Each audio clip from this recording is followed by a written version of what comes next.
Good morning student. अपन पढ़ रहे हैं 12th क्लास में अपना चैप्टर 10 जो गद्य भाग का फर्स्ट चैप्टर है वो है भय। तो भय वाला चैप्टर अपन ने स्टार्ट कर रखा है, अपना चल रहा है। तो आज अपना यहीं से यहाँ तक अपना पहले कल तक हो चुका है, आज अपन यहाँ से स्टार्ट करेंगे। तो आपको ये चैप्टर समझ में आ रहा है? कोशिश करेंगे ऑफलाइन में इसको अपन वापस रिवीजन करने की, लेकिन अभी देखो कोर्स करना है इसलिए आपको ये समझना पड़ेगा। तो आज अपन यहाँ से स्टार्ट करते हैं कि क्रोध का अभाव। अपन ने इसमें पढ़ा कि भय किस किस रूप में होता है। साध्य होता है, असाध्य होता है। कई बार साध्य होकर भी हम उसको असाध्य कर देते हैं। क्यों? क्योंकि हम उसके आगे शिथिल हो जाते हैं। और कई बार असाध्य रूप को भी हम साध्य कर सकते हैं जब हम उसके आगे शिथिल नहीं होते हैं। और जो भय है, क्रोध है, वो कई बार भीरुता का रूप धारण कर लेता है, क्योंकि जब वो हमारे स्वभाव में शामिल हो जाता है। किसी चीज़ से हम डरते हैं तो वो स्वभावगत नहीं है, लेकिन जब हम उसको स्वभाव में धारण कर लेते हैं और डेली उस चीज़ के लिए उसका हमारा नाम पड़ जाता है कि ये काम करने से तो ये डरेगा, तो वो स्वभावगत बन जाता है। और खासकर पुरुषों में जब ऐसा होता है तो वो निंदा का कारण बन जाता है। उसे भीरुता का नाम, यानी उसे डरपोक अपन कह देते हैं ना, ये तो डरपोक है, तो वो उसका नाम पड़ जाता है। अब अपन आगे बढ़ते हैं।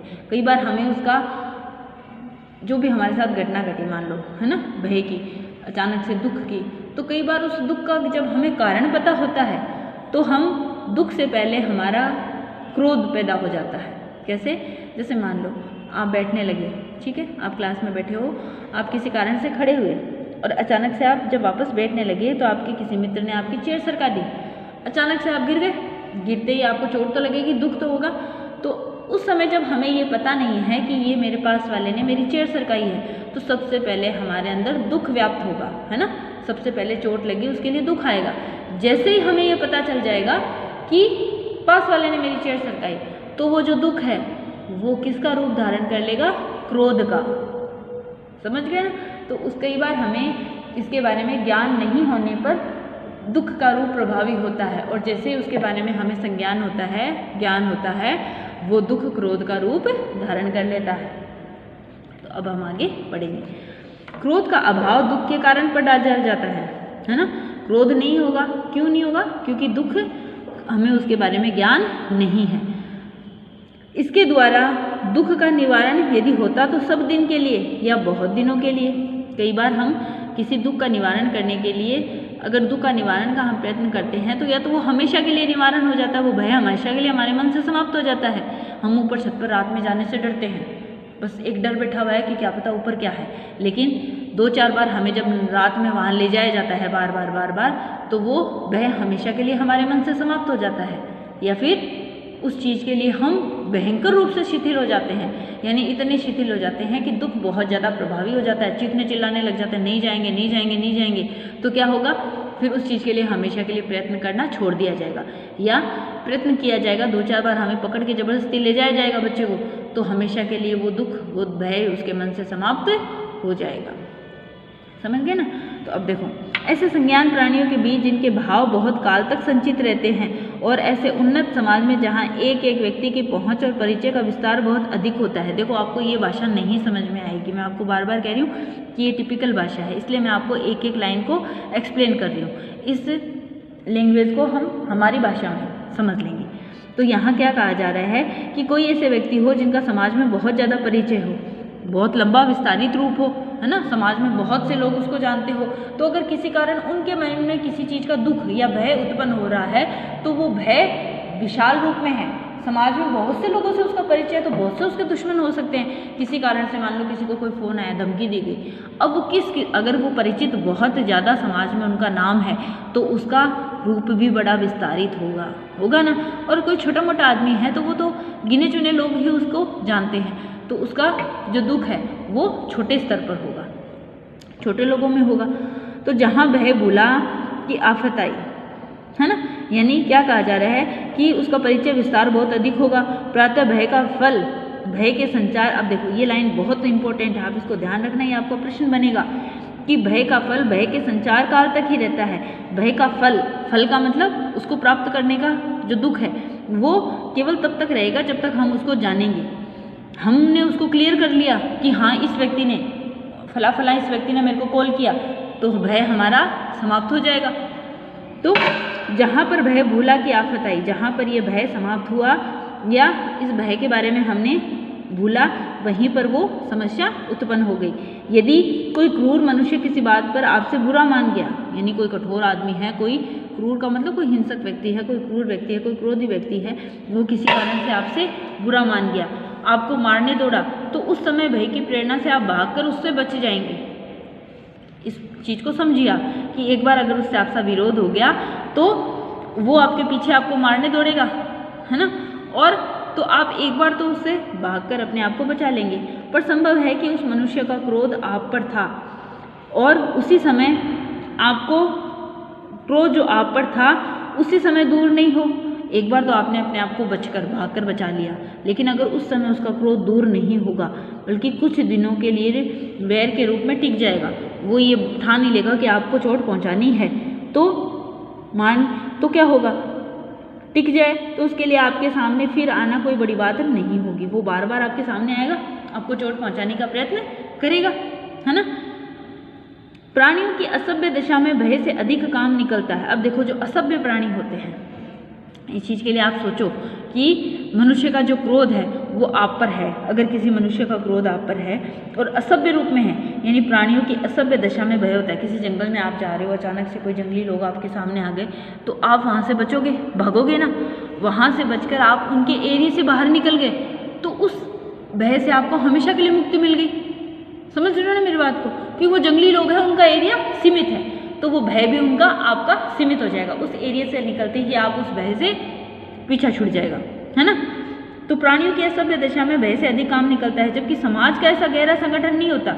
अब हम सामाजिक लोग हैं, अगर हमें इस समाज में किसी प्रकार का ऐसा भय होगा, बहुत से लोगों को एक दूसरे का पता है, उसके विषय में जानकारी रहती है, यहाँ हम इस चीज़ से जल्दी से मुक्त नहीं हो सकते, ऐसे भय से हम जल्दी मुक्त नहीं हो सकते। अगर यहाँ किसी हिंसक व्यक्ति है, कोई क्रूर व्यक्ति, कोई क्रोधी व्यक्ति, कोई जो गलत आदमी है, उससे वो आपसे नाराज हो गया, तो यहाँ आपका एरिया सीमित नहीं होगा। इस भय से हम जल्दी से नहीं बच पाएंगे, ये अलग भय होगा। इसी भय के बारे में हम पढ़ रहे हैं। जंगली मनुष्य के परिचय का विस्तार बहुत थोड़ा होता है। जंगली लोग थोड़े से रूप में होते हैं, तो वहाँ थोड़ा सा उनका एरिया होता है। बहुत सी ऐसी जंगली जातियाँ भी है जो कोई 20-25 आदमी को भी नहीं जानते, तो उनसे 10-12 कोस पर रहने वाला यदि कोई जंगली मिले तो मारने दौड़े तो भागकर आप उससे अपनी जान को बचा सकते हैं, बल्कि सब दिनों से आपकी रक्षा हो जाएगी हमेशा के लिए। पर सभ्य, उन्नत और विस्तृत समाज जिसमें हम रह रहे हैं, वहाँ अगर ऐसी कोई घटना घटती है, समाज में भय के द्वारा स्थायी रक्षा की उतनी संभावना नहीं होती। यहाँ हमारी उतनी संभावना नहीं होगी, क्योंकि यहाँ सब हमारे परिचित हैं, ये एरिया संपूर्ण एरिया हमारा है ना। तो इसी से जंगली और असभ्य जातियों से भय अधिक होता है, इसी से जंगली और असभ्य जातियों में भय अधिक होता है, जिससे वे भयभीत हो सकते हैं। उसी को वे श्रेष्ठ मानते हैं और उसी की स्तुति करते हैं। उसके देवी देवता भय के प्रकोप से कल्पित होते हैं। किसी आपत्ति या दुख के बचे रहने के लिए अधिकतर वे पूजा करते हैं। अति भय और भय कारक का सम्मान असभ्यता का लक्षण है। जंगली जातियाँ होती है ना, कोई अचानक से कोई आ गया तो उनके अगर वो उसको देवता मानेंगे तो उसकी पूजा कर लेंगे, और किसी प्रकार से वो रुष्ट हुए, उनको किसी रुष्ट का उनमें एहसास हुआ तो वो क्या मानेंगे कि ये हमारा तो देवता कुपित हो गए, है ना। तो वहाँ तक ही उनका भय सीमित है। और अति भय और कारक सम्मान असभ्यता के लक्षण है, अशिक्षित होने का कारण है। अधिकांश भारतवासी भी भय के उपासक हो गए हैं। आज भी हम भी किसी प्रकार की समस्या में फंस जाते हैं तो हम भी ऐसी चीज़ों में इसके उपासक बन जाते हैं। वे जितना सम्मान एक थानेदार का करते हैं उतना किसी विद्वान का नहीं करते। क्यों? क्योंकि डंडे के आगे भय भागता है ना, वो चीज़ है। तो ये सब भी क्या है, एक भय का ही रूप है। चलने फिरने वाले बच्चों में जिनमें भाव देर तक नहीं टिकते हैं और दुख परिहार का ज्ञान या बल नहीं होता है, बच्चे हैं, उनमें कई देर तक किसी बात का स्थिर रूप नहीं रहता। आपने बता दिया इस चीज़ के हाथ मत लगाना, गर्म है बेटा, तता है, इसके हाथ मत लगाना, बोल देंगे, 2 मिनट बाद बच्चे भूल जाएंगे। एक बार तो यूँ या 1 सेकंड के लिए तो याद रहेगा, लेकिन जल्दी से उनका वो संज्ञान नहीं कर पाते और कुछ समय बाद ही फिर भूल जाते हैं।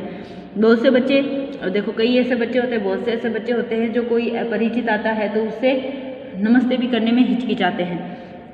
बहुत से बच्चे तो किसी अपरिचित आदमी को देखते ही घर के भीतर भाग जाते हैं, है ना। कोई आ गया तो अंदर छुप जाएंगे, बाहर ही नहीं निकलेंगे।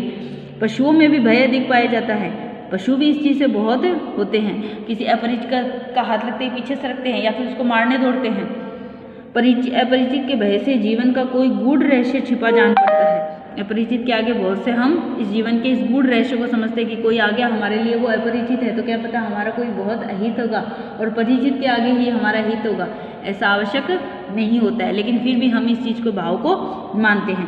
प्रत्येक प्राणी भीतरी आँख खुलते ही अपने सामने मानो एक दुख कारण पूर्ण संसार फैला हुआ पाता है, जिसे क्रमशः कुछ अपने ज्ञान बल से और कुछ बाहुबल से थोड़ा थोड़ा सुखमय बनाते हैं। देखो, ज्ञान बल से कई हमें हमेशा जीवन, बच्चा जन्म लेता है, धरती पर आता है तो धीरे धीरे कोई बुद्धि बल से अपने आप को संरक्षण प्राप्त करता है, कोई बाहुबल से, है ना। किसी में बुद्धि नहीं होती तो किसी में बल होता है, किसी में बल होता है तो किसी में बुद्धि नहीं होती, और किसी में थोड़ा थोड़ा दोनों ही होता है। तो उस प्रकार से हम इस समाज को हमारे रहने योग्य बनाते हैं, है ना।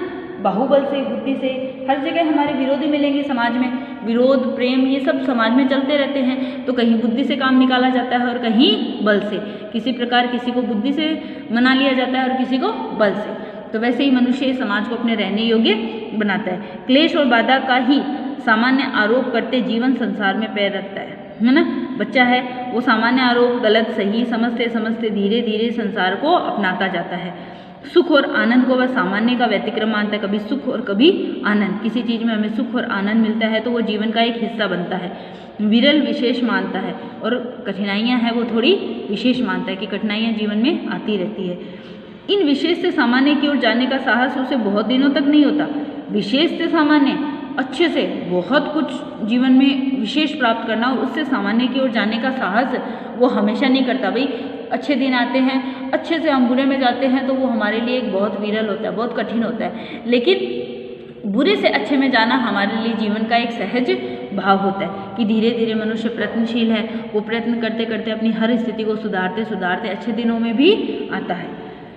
परिचय से उत्तरोत्तर अभ्यास के बल से अपने माता पिता या नित्य दिखाई दे पड़ने वाले बहुत से कुछ थोड़े से लोगों के संबंध में वह धारणा रखता है कि वे मुझे सुख पहुँचाएंगे, है ना। जीवन में हमारे जो संबंधी बन गए, जिनके हमारी जानकारी है, जिनमें हमारा परिचय है, वो लोग हमें सुख पहुँचाएंगे, कष्ट नहीं पहुँचाएंगे, ये हमारी मान्यता होती है। जिन्हें हम नहीं जानते हैं, जो पहले पहले उसके सामने आते हैं, उनके पास वो बेधड़क नहीं चला जाता, है ना। बच्चे भी अचानक से कोई परिचित है या आप भी मान लो किसी से नया परिचय हुआ तो एकदम से हम उसके सामने, तो धीरे धीरे हमारा परिचय बढ़ेगा, तब हम समझेंगे ये हमारे लिए अच्छा है, बुरा है, गलत है, सही है। बिल्कुल अज्ञात वस्तुओं के प्रति भी ऐसा ही करता है। कोई चीज़ है, कोई नया काम स्टार्ट किया, नया घर लिया, नया साधन लिया, नई चीज़ ली, उसको भी हम एकदम से यूँ नहीं सोचते, धीरे धीरे हम उसको करना सीखते हैं, फिर वो हमारे लिए उपयोगी हो जाती है तो हम उसको अपना लेते हैं। तो ऐसा हर चीज़ में, ये नहीं है कि केवल मनुष्य या उसकी भावनाओं में वही होता है, हर एक चीज़ में जो भौतिक वस्तुएं हैं, जो अचल वस्तुएं हैं, यानी चल वस्तुएं का मतलब है कि मनुष्य है, जानवर है, पशु पक्षी है, ये भी सब हमारे अपने होते हैं, लेकिन इनसे भी हमें हर एक चीज़ में हमारे लिए भय होता है। हम हर एक चीज़ को इस रूप में नहीं अपना सकते कि वो हमारे लिए कोई गलत नहीं होगी। हर एक चीज़ में हमें भय का रूप दिखाई देता है, तो हर भय से हम धीरे धीरे मुक्ति प्राप्त करते हैं, उसके लिए प्रयत्नशील रहते हैं। अब देखिए, भय की इस वासना का परिहार क्रमशः होता चलता है। जो जो वह नाना रूपों में अभ्यस्त होता है, वासना का परिहार मतलब छूटना। भय की ये भावनाएं हैं वो धीरे धीरे छूटती जाती है। क्यों? क्योंकि अलग अलग चीज़ों से हम धीरे धीरे अभ्यस्त होते थे, त्यों त्यों उसकी धड़क खुलती है। कोई नई चीज़ होती है तो हमें उसमें भय होता है, फिर धीरे धीरे वो खुल जाती है। इस प्रकार अपने ज्ञान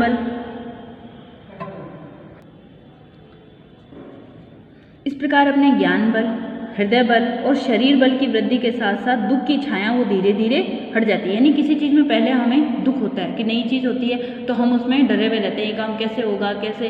कोई भी नई चीज़ देख लो, चाहे हम कोई नई चीज़ खरीदें, किसी नए व्यक्ति से मिले, कोई नया काम स्टार्ट करें, कुछ भी करें, तो उसमें हमें पहले धीरे धीरे भय होता है। फिर हर काम में हम धीरे धीरे अभ्यस्त होते जाते हैं तो हमारा भय भी धीरे धीरे, जो हमारा दुख है वो भी धीरे धीरे हटता चला जाता है। समस्त मनुष्य जाति के अभ्यस्तता के विकास का यही क्रम रहा है।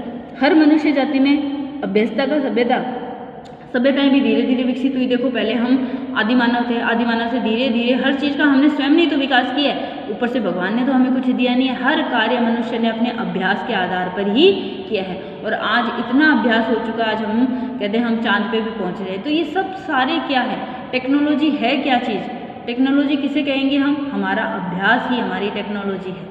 कहीं कोई चीज़ ऊपर से नहीं आई है, हर चीज़ धरती से मनुष्य ने खुद ने ही बनाई है। तो वैसे ही दुख सुख की भावनाएं भी मनुष्य की स्वयं की उपजाई हुई है। आज संसार में जो गलत काम हो रहे हैं, कोई भी गलत काम हम करते हैं, हर एक चीज़ के दो पहलू होते हैं। ये तो है नहीं किसी एक ही, अब जैसे सिक्का है तो हम सिक्का कैसे मानेंगे कि वो सिक्का है, उसकी उपयोगिता कैसे, अगर उसके दोनों ही पहलू है।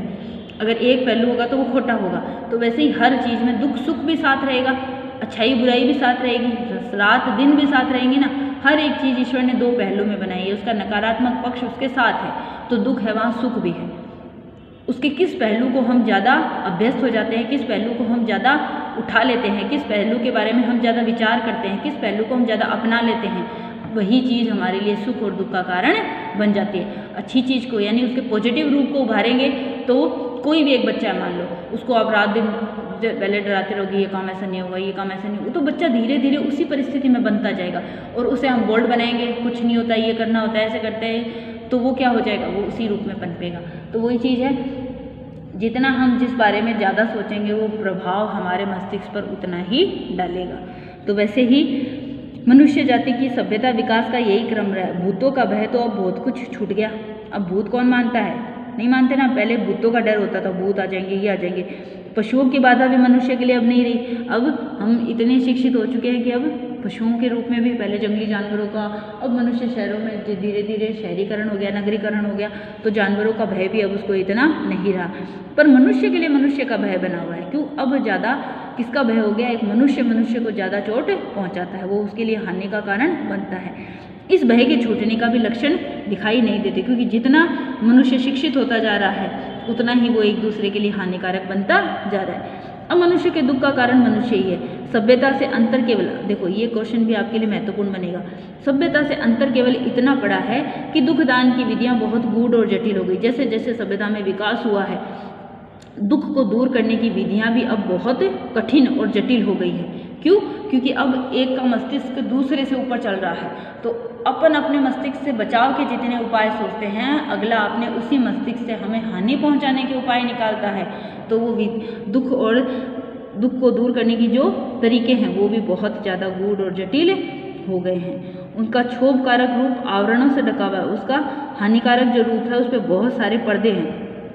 आवरणों से मतलब बहुत दबा हुआ है, अलग अलग तरीक़ों से हम एक दूसरे को दुख पहुंचाने की कोशिश करते हैं। पहले इतनी सभ्यता ही नहीं थी, तो जानवर भूत इनका भय होता था। अब मनुष्य को मनुष्य से खतरा है। इस बात की आशंका तो नहीं रहती कि कोई ज़बरदस्ती आकर हमारे घर को, हमारे खेत को, हमारे रुपयों को, हमारे बाग बगीचों को छीन लेगा, पर इस बात का डर रहता है कि कोई नकली दस्तावेज, झूठे गवाह और कानूनी बहसों के बल से मनुष्य जो हमारी वस्तुएं हैं उनसे हमें अलग कर देगा, और दोनों बातों का परिणाम भी एक ही होता है। अर्थात यहाँ क्या कहा गया है कि अब वो डर नहीं है कि भाई कोई हमारी ये चीज़ छीन लेगा, हमारे खेत, क्योंकि पहले तो शिक्षित और अशिक्षित के बीच में भय का कारण बनता था कि भाई हाँ कोई हमारे किसी कागज़ से कोई खेत ले जाएगा, हमारे कोई खेत छीन लेगा, है ना, कोई घर ले जाएगा। लेकिन अब क्या होगा? अब कागजी रूप हो गया, अब शिक्षा आ गई, तो वो शिक्षा में कोई गलत दस्तावेज ले आए, झूठे गवाह खड़े कर दे पैसों के बल पर, कानूनी बहसों में कोई जीत जाए, तो वो दोनों परिणाम तो एक ही है। भय तो भय है ना।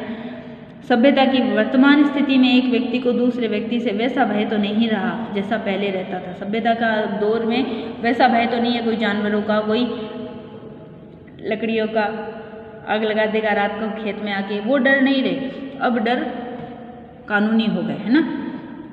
तो एक जाति दूसरी जाति से, एक देश दूसरे देश से भय के स्थायी कारण प्रतिष्ठित हो रहे हैं। सबल और सबल देशों के बीच, जो सबल है, जो मजबूत देश है, वो और मजबूत देशों के बीच अब अर्थ संघर्ष यानी पैसों का संघर्ष चल रहा है। सबल और निर्बल देशों के बीच, सबल है एक निर्बल है, उन देशों के बीच में क्या स्थितियां हो रही है? एक दूसरे का शोषण की प्रक्रिया चल रही है। एक क्षण का विराम नहीं, हम देख रहे हैं युद्ध चल रहे हैं, है ना, अलग अलग टेक्नोलॉजी टाइप के युद्ध चल रहे हैं। आज हम कहते हैं कोरोना भी एक इस युद्ध का ही पार्ट है।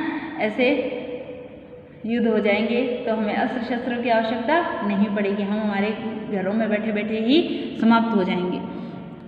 एक क्षण का विराम नहीं है। इस सार्वभौम वर्णीकृत से उनका अनर्थ कभी नहीं हो सकता, यानी संपूर्ण पृथ्वी से उनका अर्थ अब समाप्त नहीं है।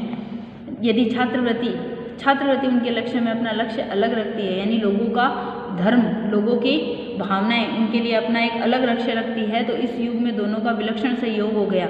अब दोनों ये चीज़ें आपस में मिल गई है, एक तरफ अर्थयुग आ गया, एक तरफ अर्थयुग आ गया, पैसा महत्वपूर्ण हो गया, दूसरी तरफ जो टेक्नोलॉजी है वो इतनी बढ़ गई है, लोगों ने अपने मस्तिष्क को इतना बढ़ा लिया है कि वो उसे अब ज़्यादा बढ़ाने से किसी चीज़ की अतिशय होती है वो हानिकारक हो जाती है, तो वो भी अब लोगों के लिए हानिकारक हो गया। वर्तमान अर्थोन्माद को शासन के भीतर रखने के लिए छात्र धर्म, उच्च और पवित्र आदर्शों को लेकर छात्र संघ की प्रतिष्ठा आवश्यक है, यानी हम हमारे नैतिक मूल्यों की प्रतिष्ठा हमें आवश्यक है। हमें पवित्र आदर्शों को ऊपर लाना चाहिए। जिस प्रकार सुखी होने के लिए प्रत्येक प्राणी को अधिकार है, उसी प्रकार मुक्तांग यानी सुखी होने का हमारा अपना अधिकार है, उसी प्रकार मुक्तांग यानी किसी प्रकार के भय से भी मुक्त होने का हमारा अपना अधिकार है। कर्म क्षेत्र के चक्रव्यूह में पढ़कर, कर्म करने के लिए चक्रव्यूह में पढ़कर जिस प्रकार सुखी होना प्रयत्न साध्य है, उसी प्रकार निर्भय रहना भी। सुखी होने के लिए हम प्रयत्न करते हैं, उसी प्रकार हमें निर्भय होकर भी, क्योंकि अगर मस्तिष्क में किसी प्रकार का दबाव होगा तो हम किसी प्रकार के सुखी नहीं हो सकते, किसी प्रकार के स्वयं के निर्णय हम नहीं ले सकते। निर्भयता के संपादन के लिए दो बातें आवश्यक है। पहली तो यह कि दूसरों के हमसे किसी प्रकार का कष्ट या भय नहीं हो, और दूसरी यह कि हमको कष्ट या भय पहुंचाने का साहस नहीं कर सके। एक तो हो नहीं, और दूसरा हम किसी कोई हमारे लिए ऐसा प्रयत्न भी न कर सके। इनमें से एक का संबंध उत्कृष्ट शील से है, शील यानी गुणों से है, और दूसरे का शक्ति और पुरुषार्थ से। अगर हम हमारे गुणों से हम ये सोचते हैं तो पहला तो आधार हमारा गुण होंगे, और दूसरा हमारा पुरुषार्थ यानी हमारी शक्ति। एक तो हम शक्ति के बल से सोच सकते हैं कि कोई हमें नहीं पहुंचाए, दूसरा हम स्वयं हमारे मन में आए कि हमें नहीं पहुंचाना चाहिए किसी को दुख, तो वो हमारे भाव है। इस संसार में किसी को न डराने की से ही और न डरने की संभावना दूर नहीं हो सकती। किसी को डराया नहीं और किसी को डरे नहीं, ऐसी संभावनाएं समाप्त नहीं हो सकती। साधु से साधु प्रकृति वालों को क्रूर से क्रूर लोभियों से क्लेश पहुंचता है। जो साधु है उनको साधु वृत्ति वाले से ही भय होता है कि वो मेरे स्थान को ले लेगा, है ना। और क्रूर व्यक्ति है जो गलत खुद करते हैं, उनको और भय होगा कि वो और भी हमसे ऊपर है। अतः उनके प्रयत्नों को विफल या भय संचार द्वारा रोकने की आवश्यकता से हम नहीं बच सकते, यानी उनके प्रयत्नों से तो हम नहीं बच सकते, लेकिन स्वयं के लिए उपाय अवश्य कर सकते हैं। अब देखिए क्वेश्चन आंसर देखते हैं। दुख या आपत्ति का पूर्ण निश्चय न होने पर कौन सा मनोभाव उत्पन्न होता है? दुख या आपत्ति का पूर्ण निश्चय न होने पर, अगर हमें दुख या उसकी आपत्ति का पूर्ण निश्चय नहीं है, किसी प्रकार से हम इसमें पूर्ण निश्चित नहीं हैं, तो कौन सा मनोभाव उत्पन्न होगा? समाज के लिए हम किसी प्रकार से पूर्ण नहीं है ना, तो क्या होगा? प्रश्न को आप पढ़िए। दुख या आपत्ति का पूर्ण निश्चय न होने पर, किसी प्रकार की दुख या उसमें आपत्ति न होने पर, अगर हमें उसके बारे में पूर्ण निश्चय नहीं होगा तो हम किसी भी प्रकार सुखी नहीं रह पाएंगे। पूर्ण निश्चय हो जाएगा, मैंने आपको एक उदाहरण भी दिया था कि अगर किसी ने आपकी चेयर खींच ली है ना, तो अगर हमें पूर्ण उसका पता चल जाएगा तो हमारा जो दुख है वो क्रोध में बदल जाएगा। तो यहाँ दुख या आपत्ति का भय, दुख या आपत्ति का पूर्ण निश्चय न होने पर, अगर पूर्ण निश्चय नहीं है तो हमारे मन में भय उत्पन्न होगा। कल तुम्हारे हाथ पांव टूट जाएंगे, ऐसा वाक्य सुनकर क्या अनुभूत होगा? भय होगा सबसे पहले तो। साहसी व्यक्ति कठिनाई में फंस जाने पर क्या करता है? सबसे पहले वो घबराता नहीं है। भय क्या है? किसी स्वाभाविक आपदा का दुख के कारण दिखाई देने पर एक प्रकार का जो आवेग हमारे अंदर आता है, जो हमें स्तंभित रख देता है, वो मनोविकार ही भय है। मैंने आपको ये डेफिनेशन लगवाई थी, शुरू में पाठ पढ़ाया था तब। क्रोध और भय में क्या अंतर है? क्रोध दुख के कारण का हमें पता होने पर क्रोध आता है, और अगर उसके बारे में हमें पता नहीं है, जैसे अभी ऊपर आपने पढ़ा था कि पूर्ण निश्चय नहीं होता, तो वो भय होता है। भय भीरुता में कब बच जाता है? जब वो हमारे स्वभाव में शामिल हो जाता है। ऐसी कौन सी भीरुता है जिसकी प्रशंसा होती है? वो है धर्म भीरुता, है ना। आशंका और भय में अंतर। आशंका देखो, पूर्ण रूप से निश्चय न रहने पर उसकी केवल संभावना जो हमारे मात्र मन में आती है, उससे जो आवेग शून्य स्थिति होती है वो कहलाती है आशंका, है ना। और भय होता है कि उस स्थिति के बारे में हम पूर्ण निश्चित नहीं है, लेकिन फिर भी हम कार्य करते जाएंगे, उसके लिए हम चलते जाएंगे, तो वो स्तंभकारक स्थिति क्षणिक होती है, जबकि भय में पूर्ण रूप होता है। आपको ये डेफिनेशन आपको पाठ में से हल करनी है। ये सारे क्वेश्चन आपको अपने पाठ में से करने हैं। व्यापारी द्वारा नया व्यापार शुरू न करने पर पंडित का शास्त्रार्थ में भाग लेने नहीं का मूल कारण क्या होता है, ये हमने इसी चैप्टर में पढ़ा था कि अर्थ हानि के भय से व्यापारी कई बार किसी नए व्यापार में हाथ नहीं डालता, कोई पराजित होने से या मान हानि के भय से पंडित है वो शास्त्रार्थ में भाग नहीं लेते। तो इनका मूल कारण है उनकी भीरुता, जो उनका अविश्वास है, वो अविश्वास ही उनकी भीरुता का मूल कारण होता है। भय की अधिकता किसमें होती है, असभ्य और जंगली जातियों में भय की अधिकता होती है, क्योंकि वो अशिक्षित लोग जल्दी से भयभीत हो जाते हैं, है ना।